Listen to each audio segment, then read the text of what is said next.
Jamie, we're Hello. live. We just got Hello. caught gabbing with our guests. You can't imagine how excited we are. We're very excited. It's like a reunion. It's like Thanksgiving. It's like Thanksgiving dinner. That's what it is. Whoa, I don't know. Like I don't understand we're what just seeing old happened there, friends. Jamie. I know what happened. I'm very excited for our guests. Go ahead, do it. It's the show that nobody asked for, the only reason that we shower. If these ovaries could talk is live right now. I'm glad that when I put that video on, it automatically mutes us because I feel like what they would hear is Jamie going, Robin. No, what they would hear is, oh my God, I hate this song. I have to fix this song. I have to change the song. That's what they'll hear. Not the song. Jamie, again. I just want to say you don't have keep bringing it up. I don't have time. If you stop talking about it, people might forget that you haven't fixed it. And I have to keep talking about it because I'm aware. So does the awareness lead to action, or is it just awareness? When I have time, there's going to be super action taken. That's Jamie. it. Jamie, I believe you so little that I'm actually bringing out duck lips. It was like my Donald Trump face. I think we should do a whole Instagram reel with you with and duck lips. Yes, we should. We need I to find sense that a series. I sense a series coming on. Oh, my sister is here. Yeah, it might be wine, Kim. It's been that kind of a week. It's 4:00. It's 4:00. And by the way, just so you know, I was like, I took a sip, and there was like, I was like, oh, this side of this jug thingy is like cut. So all I did was just turn it. Also, she goes, I didn't even bother to get a new wine. I went, a little bit. Hi, Sage. Hi, Sage. Might not be able to stay for the whole thing. You're training someone. Oh, well, I hope it's going well. Oh, you guys, we have a Where Are They Now episode, which, I mean, I'm going to just say it. These are like my favorite because I don't think people understand that when we interview people, they become our friends, right? To us. I don't think so for them. I think they forget about it as soon as it's over, and then they listen to it and they're like, oh, that was something we did. That's cool. Yeah. They're like, oh, I was one time on this podcast. And meanwhile, we're like, Lara and Joanne. And we're stalk them on Instagram. Oh, yeah. I see the flower. And also, especially when if they're guests who were in the book, which these two are in our book, then we listened to their interviews so many times so that we could clip it out like I bumped into someone on the street once from the book, and I ran up to him, accosted him. It was like Gary and Tony. I think it was Gary of Gary and Tony. And Gary had no idea who the fuck I was. And I was all, Gare! Like, because I could say his lines, Gare! Verbatim. Because we listened in slow motion to every single episode, like every word, multiple times, every sentence, just to make sure that we're getting it all right. So funny. So anyway. Look what Justin wrote. Favorite too. Justin says, these are my favorite. I mean, this was a very special episode. This was a special episode, but we've already gotten off track because we do have one topic that we were going to talk about before we bring them out. Yeah. Okay. Yeah, I feel like I'm going to get you off track again because I feel like our guests could like help me with the song. Is really what's because they. I know because Lara's like in a band and like I mean, they're both like artists. All right, let's stay on topic. Stay on topic. Okay. We are going to enlist them to do your work later. Okay. So okay. It's dark out, right? It's dark. As a parent, way too early. I now have the 12-year-old is starting to take herself to and from places. And now I am panicked because she's coming home in the dark. Like it's pitch black. It's 6 o'clock or 6:30. Did she get scared?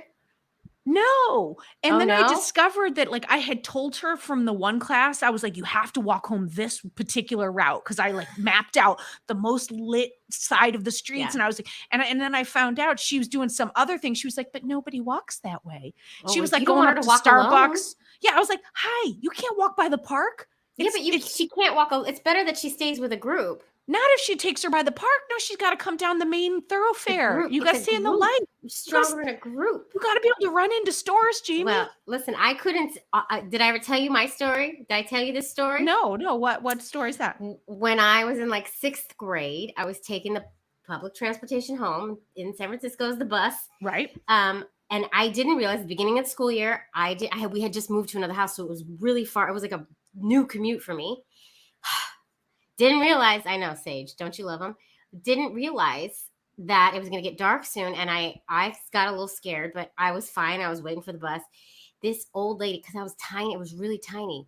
This old lady, I was in 6th grade, but she must have thought I was like 8 or something, because she came over to me. What is this tiny little child doing on the street by herself? Where's your parent? Where's your mom? Why are you alone? And I was like, why is Tiny Tim alone? I'm going home. She was like, you stay next to me. She was like, we're going to get on that bus. You're going to sit next to me. And then the whole ride, and of course I did it like a dummy. And then the whole ride, she was like, listen to me. When you get off that bus, I want to watch you. I'm going to watch. I want you to run. As soon as your foot hits the ground, I want you to run all the way home, and I'll be watching. So of course I scared the crap out of you. As soon as my foot hit the ground, I literally ran the entire way home. I remember my backpack was like bumping. She was on the bus going, run, Tiny Tim, run. I forgot about that memory. Oh my God. Well, now you're not making me feel any better about my kid out on the street alone. She's but fine. She's Better fine. be in a group. She's fine. Well, but I mean, sometimes there is no group. So I'm just like, you gotta like, I'm trying to teach her to like look for lighted paths, look for places you can escape. I mean, this is, by the way, this is when they get a little older. This is where the panic comes in. When they're little, it's like you don't want to break them, and you want them to be on breaking them. Train, and then later it's all emotional. It's all like, oh God. I don't know. It's a lot. Well, I'm not ready for that moment. What I am ready for is our guests who have a tiny little baby. So it's like they're not dealing with like the darkness. I love it. All right, let's bring them in here. They have their own trauma to deal with, though. Like, let's be real. We do. They do. It's not easy Lara either time. And Joanne. Hello. All right, so they were on season 3, episode 9. It was called when we were still in person. Adventures in Transgender Fertility, which was based on an article that Joanne wrote. Mm-hmm. And now there's a book. Oh my God, you tell us the things. There's a whole book. So give us an elevator pitch. Where are you now? 30 seconds.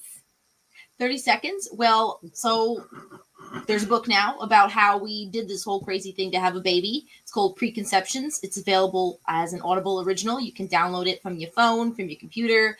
And it includes original music by Joe Ra, our queer glitter punk band, in the intros and outros. So that's I love that. Yeah, the most important detail of the whole thing. Yeah, Joe Ra forever. But also, you had a baby since you were, when you were on the podcast, you were pregnant. Yeah, I was very pregnant. Mm-hmm. I know. You guys were right in the end of it, really. And how old is the baby now? 2. Mm-hmm. Oh my God, 2? She's 2? She's 2. Can you believe that? And a few months. Yeah. How did that happen? When did that happen? I don't know. I'm wondering myself. Oh my God. 2. Okay, so you have a 2-year-old. Well, that's a whole nother can of worms. I am held together with just like sticky tape and promises. And promises. I get it. And the best part is the way that we ran into you is at Cowgirl, which is the place where the podcast began, where Jamie and I had, and I bumped into you. You were doing a birthday party for Lara. Yep. And I don't know if it was a surprise. It wasn't. Yeah. Okay. and I saw you with the baby, and I was like, wait, what? Oh, you saw the baby? I haven't seen the baby. That's okay though. She's a secret baby. We'll show you after the broadcast. She's like a secret baby. Yeah, and as it should be. I mean, you guys are doing it right. I'm not. I don't do it right. I put my kids all over social media. But you're doing the right thing. I know. It's tempting though. You want to. I do. Because they're so cute and you just want to share the cuteness. But no, it's good. It's good. Smart. All right. Well, so tell us about how was birth, delivery, all that jazz, and then adjusting to having a new baby. And then we should recap. Oh, yeah. How you did it, you know what I mean? But I think we can talk about that in the book, about when we talk about the book, actually, because it's all about that, right? Yeah, totally. I'll let you handle that. I'll handle the birth and delivery. So I should have taken time off beforehand, but I didn't. I basically worked until the day before I had my scheduled C-section. Yeah, and Lara was so mad at me because I went to the diner in Chelsea and then I walked 10 blocks back to our apartment, like computer like this. And Lara, she always gives me the stink eye. Always. I've told this story and she just, right? Yeah, it's not good. It's not good. It's not good. And then we actually went to Cowgirl for dinner. Of course. And then As Lara, Yeah, as you do. And then I feel like we're gonna make Cowgirl famous across the country. I think it's already famous, but you know. And but then if Cowgirl ever shuts down, to me, that will be the end of New York. That would be the last place that I loved with all of my heart. I'd be heartbroken. Everybody at home, if you're not in New York, what's that? We'll have to move to Buffalo. Right. Do they have a place in Buffalo? They have a place in Buffalo, or we just Laura's just being silly. So basically, we ate a Cowgirl. We came home, and Laura's like, "We should take a few pictures of you pregnant. Like, this is it." And at first, I was like, "I don't want to," but you know. It ended up being the cover of the book, so I'm really glad she said that, right? Yeah. Oh my God, I have to see the cover now because I didn't realize that when I looked at the cover. Yeah. Oh my God, that's so cute. So we had the scheduled C-section, and I was just like on lots of drugs, and Lara, of course, held my hand. And the only thing that really got me through it is at the time, people weren't sure if Jonathan Van Ness and Anthony were dating or not, whether that was like a real relationship. And so I'm on all these drugs, and I look at Lara as they're just filleting me open. I'm like, hey, you know what? I think they are together. You know what? I'm okay with it. It's great. Isn't it amazing? Like when you're on all those drugs and like I remember like being on the epidural and watching The Closer and just like us being like, what do we do? I don't know. I guess we'll watch The Closer. Like you're right. waiting to have a baby. It's such a weird time. It is a weird time. Like, it's like you're waiting for it to start. You're like, here it comes. Yeah. Well, I had a C-section, and when they brought him around to me, it was like I didn't realize I had I was like, oh wow. Like it was like a surprise to me that a baby came out. I don't know. Oh wow, that was my first words. Wow, what have I been doing this whole time? Yeah, totally. Like shocking. All right, so you had the baby, everything's beautiful. How did life change? Yeah, because you're both like, you're a writer, you're an artist. Like, how did your life change becoming parents? Never slept again. Exactly. We're always tired. Always tired. Yeah. Always. It's your new norm. It's just it's never gonna go away. No. We're always exhausted. There's bags coming out of our eyeballs. Right. There's new gray hairs every day. Oh, every day. But we're so happy. We are. We're so happy to spend time with this little baby. Yeah, she's the best. She's a star. She's a star. And has everyone already started asking you if you're gonna have a second? Yeah, and it's annoying. I'm like, no, I'm good. My sister doesn't get better. It doesn't. It doesn't get better. Thank you for the encouragement. I feel like if everybody knew what you guys went through to make this little baby, maybe they wouldn't ask that question. Right? Oh, yeah. What did we go through? What happened again? Yeah, let's talk about it. Easy. No big deal. Everybody could do NBD. Everybody could do it. Yeah. Everybody could do it. Yeah, like it was a pretty difficult journey to get there. It was a year like I had to reverse my hormone situation and go through like a year of hell internally. I was just talking to somebody about this yesterday, about how like my side of the fence is what most cisgender men do, but they just one and done. A night of passion. A night of passion. Or, a moment with a cup, in a room.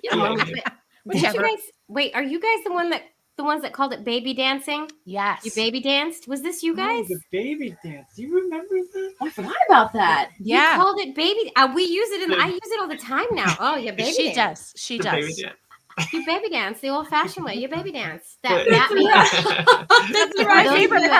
favorite part of your story is that whole that you were like, we baby danced once because we were mad at each other, and once not because we were mad at each other, and then and you had a baby, which I love.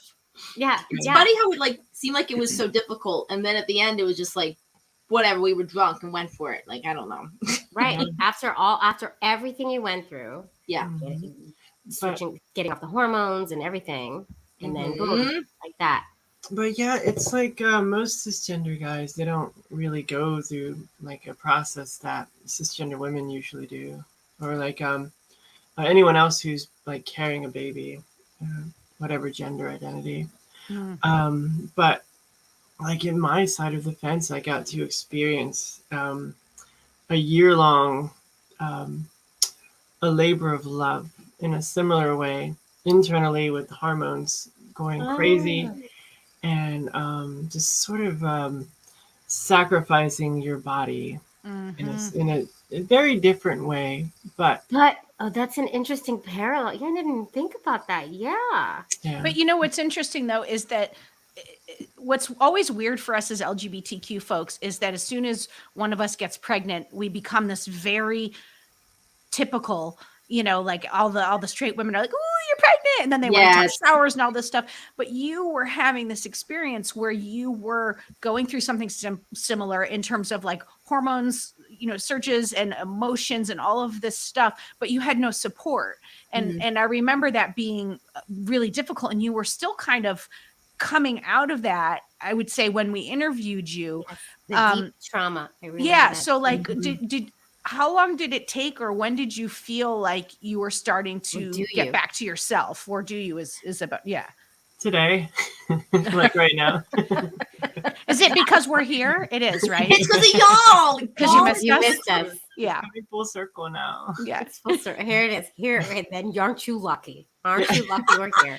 But in all seriousness, was it gradual, or could you put it, or is it still just an ongoing thing? It's happening. Like I'm still in it. I'm still like figuring things out. Like when your whole psyche's shattered in that way, you have to build up everything, and then you start to wonder like what's you and what's hormones, and like why do I need hormones to function, and why do I, same with mental health situations. Why do you need pills to, like, you start to feel broken, and it's not a good place to be in. But I don't know. I'm happier than I've ever been. Like I have Joanne here, and I have this bubbling, bouncing baby, like, climbing everything. You're climbing literally everything, and this is the baby that you baby danced for, which is, I mean, as LGBTQ families go, that's freaking amazing. Come on now, baby danced, and you got a baby. Oh, I got a baby. It's amazing. It's like the dream come true, but there was a lot to get there. So let's talk about the book. Like, I got a picture of it for y'all. See, look, I'm prepared. That's the picture. That's the picture. Who drew it? An art director at one of the big 5 publishers. She came in and did a really good job. Yeah, of course. It's like a big 5 publisher. So you did. It's not. It doesn't exist as a print. It's just audio. Is that correct? Yes. So that's the first time I've ever heard of that kind of a deal. No? Isn't it cool? So Audible, it's part of Audible's new sort of short form audio only series, and I think it's actually made for parents. Like there are books I want to read, and it's like I don't have time. Like I'll get interrupted, or I fall asleep. Right? Yeah. Falling asleep. It's like it's impossible. But with Audible, and I am kind of selling a little bit. I want you, y'all. No, you should sell it. We're on Audible too. Hello. But what I'm saying is that I actually personally, I listen to a lot of Audible books because I could be taking a walk, I could be going to the grocery store, I could be washing dishes, I could be tuning out Lara and the baby, and it's like I get to enjoy a story, and I feel like so accomplished once I finished it. And Preconceptions in particular is actually a little more short form. It's shorter than the average book. You could get it done in a little over 2 hours, and you're good. Amazing. You read a book. So everybody needs to go download this, buy it at Audible, download it. And something we learned with Audible is if you haven't been an Audible subscriber before, your first book is on them. So like become an Audible subscriber and buy Preconceptions, and then have your second book should be our book. But like buy that book first. And then also, if you're already an Audible subscriber, this book is free. So if you've already got it, dust off the subscription, it's free. Okay, so now what I'm going to say is book for free. Yeah, join. You get the book for free, but then use it to get ours for the first one. So there we go. That's the win. That's the win. Oh my God, it's a win-win. We didn't even know this was going to come up. This is amazing. I have to tell you, I love audiobooks. Like it's my whole jam. It's like I don't have time to read anymore, and I like fall asleep if I start reading real books. But feel like I get to read so much more walking around the city, like you said, doing dishes. Like there's so many more opportunities to be, quote unquote, reading with audiobooks, which I love. And there's more articles and data out there saying that, listening to a book is just as good, or if not a different experience than reading. You know, we have this hierarchy of if you're not reading the book with your eyeballs, you know, you're not really reading. And I disagree with that. You know, I think that listening is just a different way to experience and listen to stories. Like, what did we, you know, thousands of years ago sit around a campfire and tell stories? Like, we weren't like, hey, you better be reading that. We like listen. You know, so I think it's human nature. Why is that not written down? Yeah, right. No, I don't, you know, stop telling me the story around this fire. So it's like, I think for parents and people who are busy, it's magical. I think for especially parents of young kids, you hit the nail on the head right there. Like we're 8 and 4, and I still am having a hard time getting those. And I used to be an avid reader. People would never believe it because I don't read much anymore. But I just can't. I can't do it. It's so hard. But I want to know what made you decide this is a book that needs to be out there? And what time period does it cover? As well. Yeah, sure. It covers the year and a half that Lara was off the hormones and we were really going for it. So like 2018 through 2019. Yeah. So end of 2017, end of 2019. So yeah. So it ends up encompassing about 2 years. I wanted to write about it because I didn't know what else to do, honestly, because I just kind of kept harping on it in my writers group. And when everything was going poorly, you know, just in our relationship and Lara feeling crubby. Did I say crubby? I was going to say crabby. I think crubby is good. Crubby's a new word. Right? Crubby's good. I like crubby. So the real solace I had was my writers group. And so, you know, we'd have some little cheese and things and wine, and I would just sort of write little things. And they were impactful, I guess, to them. And, you know, I was just trying to get it out because I've been writing so long, like I don't know what else to do. So it started to kind of become something. And then I, you know, wrote the article for the Times, you know, and there was a little bit of strife with that because it was like, geez, I'm writing about this as it's happening. Maybe I wrote it too early. And sometimes even still, I feel a little like maybe I should have waited a couple of years. But if I had, then I wouldn't have been approached by Audible, and then I wouldn't have been able to work on this larger work because, I mean, we live in a society that is kind of fast, right? There's no you got to kind of jump on it. So if I had done it now, I actually would have been probably, I don't want to say too late, but I would have lost some ground, you know. So in the end, I'm glad it happened the way it did. And I'm really excited that Lara got to do her own voice in it. And then our music's in it. It just makes it a really like... I didn't know that. Lara does her own voice. And I told her, I said, you can change your lines. Like, change your lines. I'm okay with that. So I was going to ask if there was a process, like, because Joanne was the one who was sharing your story. And I know, like, when I write, my wife is sometimes like, you make me sound like an idiot. And I'm like, but it's funny. I'm like, but you don't cut funny. But I always like comes home and she goes, I just read that part in the book. That's not how it happened. You totally made that up. But it's better that way. So I gave her, I always give her the space to like, I'll change it if you want me to. Did you have to have an understanding or how did that work? Oh, I just don't read it. I don't read it. I don't look at it. No. So you're like, it's yours. You do it. Yeah. But it was good because you still did a great job on her parts of it. And I gave her the space to change if she didn't like it. Because I struggled to write the book from my perspective because I thought, you know, the other half of the story is a trans person's story. And I don't want people to get the idea that I'm somehow like glomming onto that story. I didn't want to be like that, you know, and I wanted. Not.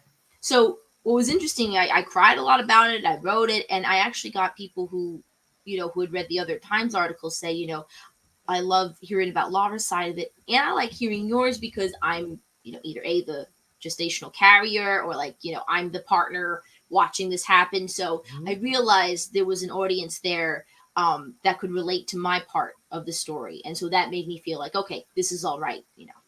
Yeah, I mean, you said it earlier, your story is so impactful. This story, it has a huge impact because even Robin and I have interviewed, we've done 150 episodes. We remember yours really, really, like your story is a special story. Yeah. And so I'm just so glad that it's out there in this way. I mean, it's great that it's out there on the podcast and in the article, but also this is really wonderful. And I think it's just going to push our families out in more positive ways. And that's really what the end goal is, right? That's what I'm hoping, that there's no, limit to how you can make a family as an LGBTQ person. And you know what? Be out there and be open about it, because when we were going through it, I tried to find people who were doing the same thing, and there wasn't. Lara can say, she looked for people too, but and now they're coming up to me, and I'm glad. But I'm also like, where were you in 2018? I needed you then. Yeah. Well, you guys, for us, like for me, when I'm interviewing people, you guys are the blueprint. You're the first. You were the first couple I talked to who actually were able to baby dance the old-fashioned way, and we have talked to a couple more since then. Yeah. But you're the blueprint, and I always go back to Lara, what you said about the deep trauma and how hard it was to go off the hormones, and I always bring that up. I always ask folks, like, because you guys personally, I can't speak for Robin, but showed me what a journey like this could look like. And I'm so grateful for that. And I'm also slightly jealous that you guys share the DNA. Well, then you know who to blame. Honestly, that's the that for me is like, what have you done to me? You did this to me. That was my big thing. I can do that now. I also think what's interesting is, we've interviewed, like Jamie said, a couple of other trans folks. It was that have done it. I mean, I'm using the phrase the old-fashioned way because that was what you used in your Times article. Yeah. And I remember even in the article you said something like, for lack of a better phrase, because it is a hard thing to put a name on. But they were trans men who carried. It was two different, and they had different experiences in terms of coming off hormones or whatever. And I think it's so important that the full range of, like, it was okay to it was incredibly hard. All those stories need to be out there so that anyone who is considering it knows this could happen, and anything in between. And I just think it's so important that you shared, because I think sometimes people only want to share if it's like, I almost want to say like whitewashed, like if it's this like the Instagram version of the story. And I think it was so brave. What's expected, right? Yeah, of you to share it because it was such a hard journey for you. Totally. Yeah, and I think also, I hope someday it's easier for people, right? That's why in that Times article, I talked about fertility counseling for people before they do decide to transition however they want, right? And that's such a hard thing to talk about, because, I mean, I'll let Lara take over this part, but, like, you're eager to be your true self, and you don't want to go there. You don't feel like you can go there. You don't want to think about. You don't think about it. Saving these parts when these parts might not be who you actually feel like you are on the inside. I don't know if I said that right, but Lara, take it away. There's a lot of medical gatekeeping when it comes to transitioning, and a lot of it is a bit outdated. It tends to go very binary, oh, you were born a man, so now you want to be a woman. Do all these things. And the punishment is sterilization. So if you're willing to be sterilized, then you're worthy of this medicine. Right. You got to take the punishment. Yeah. It's starting to change a little bit, but it's very slowly and very regional. Like in New York City, it's not like that so much. Every doctor I've worked with here has been pretty understanding about gender is a social construct, just starting there, and not forcing old habits of medicine on transgender bodies. But it's not like that in a lot of places. Usually it's this, we want to see you jump through hoops and suffer to prove to us that you deserve this care. Because you want to go this different route. You're going a different route. You have to, or just like 1950s mentality. When you get out of the bubbles of the urban cities, the thinking isn't maybe as progressive. You have to suffer the consequences because you want to go against the norm. There's consequences for that. You got to suffer those consequences. Well, even like where we, met, in Charlotte, North Carolina, there was a fertility clinic, and I had called them saying, "Hey, we'd like to, bank some material here." And hello, and I just love your word choice. I got some content for you. What do you think?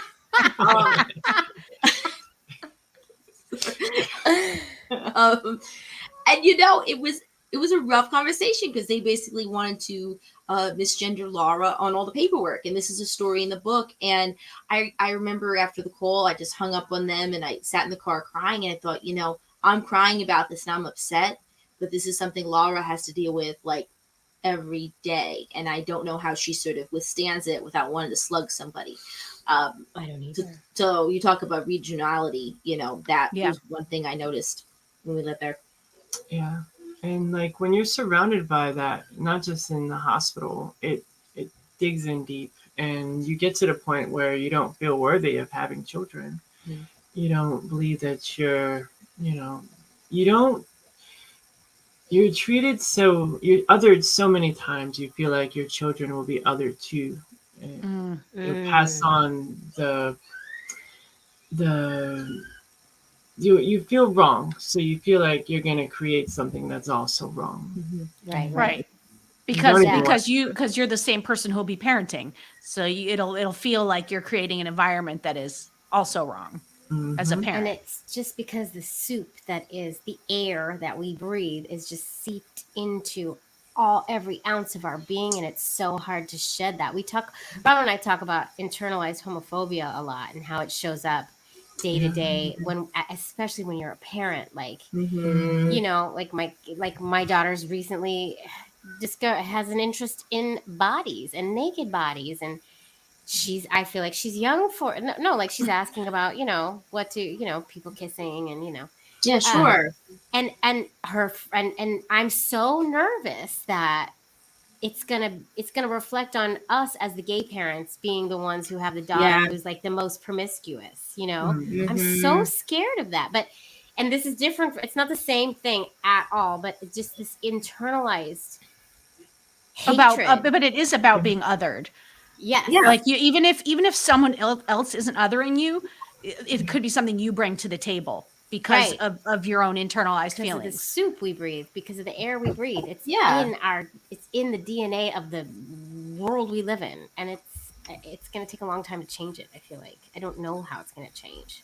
Well, people will even got so hopeless. No, even people will think like, you know, our Manny, you know, they'll think like he's the dad sometimes, and so I'll be like hanging with him before I go get my hair done or something great like that. And people are like, "Oh, you're such a good dad," and it's like, "No, he's not." Actually, That's you know, awkward. our child does not have a dad. Hello, get with it. And so sometimes it's just you know, for a moment you feel like an alien. And I guess the way that I kind of combat, you know, you talk about internalized homophobia or even, you know, internalized transphobia, you know, is like I just kind of just act too fabulous, and I'm like, yes, you do. You do. You actually do. I feel like the internalized stuff comes up forever. Yes, you know what I mean? It's like I feel like it's like a game of whack-a-mole. Like you know, it started off as my own internalized homophobia, and then I thought I handled it, and then something else will come up, and then I'll have a kid, and then something else will come up, and I catch it in all these different ways. You know, like we had like a little family audition recently, and Henry was like, "What's this for?" And they made him say pronouns, and he was just like, he looked back at me, and I went right to that place of like, he's not comfortable with this, he's not, and he isn't as comfortable as his sister is. And I was like, okay, so this is a conversation, and this is like, and it's just another moment where we have to deal with it, and we have to just process it and then wait for the next time it comes up. And then I go to the place like, oh my God, am I forcing this on my kid? I'm forcing this too early on my kid. And people are going to think I'm forcing my homosexual lifestyle. Meanwhile, I'm just forcing acting on my kids. It's like way worse than that's like so much worse. But I'm like, get in here. We got a part. Let's go. Well, yeah, that's like I try to make sure everybody in the family looks, you know, like has fabulous clothes, and I'm like kind of obsessed with it. Like from the Christmas card to when we are in our streetwear in a year, you know, like I really work really hard at it. I very much enjoy your Instagram. I'm gonna say it's always fabulous. You know, it's fun, but there's a part of it that's a little like, I don't want to look. I'll be like, Lara, we cannot be sloppy gay people. You know, we cannot be a sloppy gay family. Sloppy gay mom. I'm totally sloppy gay mom. Silly. It's okay to be sloppy. We're the sloppy lesbians in cargo shorts. And we really are. And we're like, our people. It just is what it is. I'm just always an alternate title to the show. Yeah. I mean, right? I mean, it's just what society needs to know is we put so much shit on ourselves already. Yes. You don't need to add to it. You really don't. It was hard enough for us to live our truths. Mm-hmm. Right? Totally. Queer, the whole queer rainbow. I'm talking all of us, LGBTQ. It's hard. It was hard enough for us to live our truths. You don't need to put more on it. We get it. We how know. do you two handle the internal conversations, whether it's transphobia, homophobia, like whatever it is? Like how are you processing that? Or are you well, you have to go pretty deep. You have to it's sort of a generalized awareness that if you look for love and joy on the outside to come to you, you'll always be disappointed. Yeah. So you always have to be the source of the joy and the source of the love that you want and that you deserve. And then instead of always waiting for something to happen or somebody to touch you or give you gifts or whatever it is that you're wanting, you have to reverse it. You have to be the one that can be that source for your surrounding, and then you don't have the need anymore for acceptance and awareness. Then it's just sort of a bonus in life. Then you already accept who you are from the inside, and it reflects your environment. Yeah. Damn it, that's beautiful. It's beautiful. And I think I really do think like, and it sounds so silly and cliche, but like the harder your road to becoming and really embodying your true self, I feel like the easier you learn that, not easier, not that's not the right word, but the more prominent that message is. Like we have to learn this in order to love ourselves. Mm-hmm. Right? It's true. Man, we work so hard as LGBTQ families. We just do. It's just we work hard to make the families. We work hard to parent them. Like to be accepted. And you two are such an example of like that never-ending fight and that and just the love and environment. Like I'm already like I want them to be my moms. Like it's just like if this is the way you're coming at it, I can't even imagine the environment that you're creating for your kid. And it is beautiful. We have a good time. I mean, I think that's the thing too. I think the way we are as parents is actually pretty easy. Like as hard as it was to have the baby, we're actually pretty natural parents with each other. Like we kind of get a sense when the other one is like totally done. You know, like I'll lie and say I'm taking a walk. I'm going shopping. Let's be clear here. I'm shopping. Yeah, I'm going shopping. So, you know, I'll go to right. And then if Laura's like, I'm gonna go like, I don't know, lift some weights or whatever you do, she's gonna go see some sad movie, you know, by herself. Okay, got it. You know, understood. Yep. So take your time. Take your time. And so it's not, I don't think either of us keep score of like who put her to bed or whatever. We really don't, you know, sometimes we get a little salty because we're tired, you know, like I think that's the choice words about a week ago because you were bringing up that damn country house idea and I was about to lose my mind. I said, guess what, Lara? I said, we're going to get divorced. Then we're going to buy the country house and we are going to live together in it. There you go. And then I'm like, well, let's get a divorce so we can get the country house. Then we can live together in the woods. It's all about the country house, Joanne. Oh my God. That's the end game right there. That's it. No, I'm all about it, but it was like, yeah, we have a lot of things here. We run a gym here. I'm trying to write here, and I'm like, we'll get there. We'll get there hopefully soon. But yeah, we get a little salty. Look at this sweet little face. We all get salty. Listen, we all get salty. You cannot be a parent without being salty. 50-50, and yes, I keep score. No, I did him last night. I have her. Great. Oh my God, are you kidding me? Nope, it's my turn to do the easy one. It's my and we know which one's the easy one, depending on whatever's going on in our lives. Nope, it's my turn for that one. Nope, I did that one last night. That's true, kids, though. That's a whole different ball game. I'm telling you, if you're okay with one, you know, it's all right. don't have to have that second. I mean, I'm just going to put that out there. Good, I like that. Because you know what people will say to us? To be like, oh, a second, it's actually easier. And I'm like, that they are liars. No, sir. They are bold-faced liars. And maybe when one goes to college, lucky, or if you're lucky and they're miraculously like good friends, but they're not good friends. Come on, my kids are good friends, and it's still fucking hard. No, they're a liar. They're bold-faced liars, and they fight nonstop. What I know is people with one kid come over to our house and they see the chaos, and then afterwards they go, "It was good that we just had that one." Like, it's like we. So if you know if you want to affirm only having one, whatever, just come over. We'll come on over. Yeah, and you'll be like, yeah, no, we're doing the right thing. It's good. We're good. But listen, we don't need to get into your business. You have one, you have 17. That's not our business. But we do insist that you keep us posted along the way, because that's critical. Yes.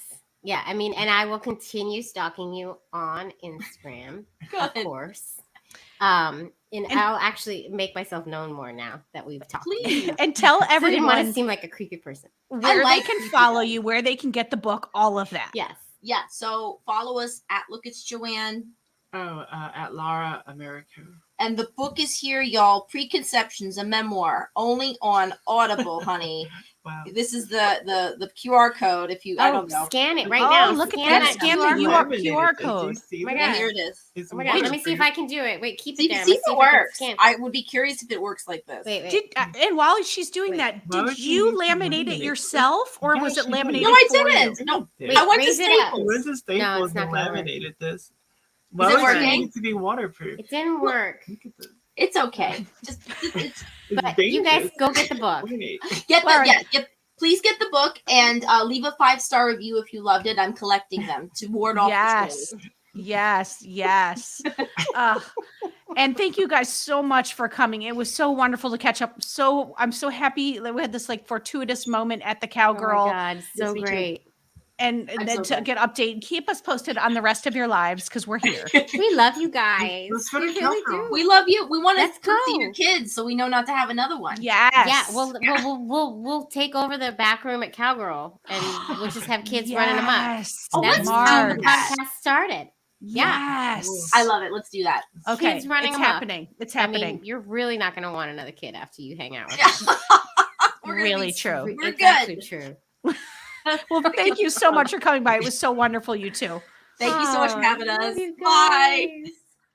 Oh my God. Those two. It was just so good to catch up with them. I really feel like I saw old family members or something. I know. I'm telling you, when I bumped into Joanne, it was like, I was like, Joanne! Like, and thank God she didn't act like, who the fuck are you? She actually knew who you were. She didn't. She just pretended. And well, I don't know if I give her a chance. Robin, ovaries. I do that now after the Gary incident of 2018 or 2019. I now go up and introduce myself because I'm afraid they won't.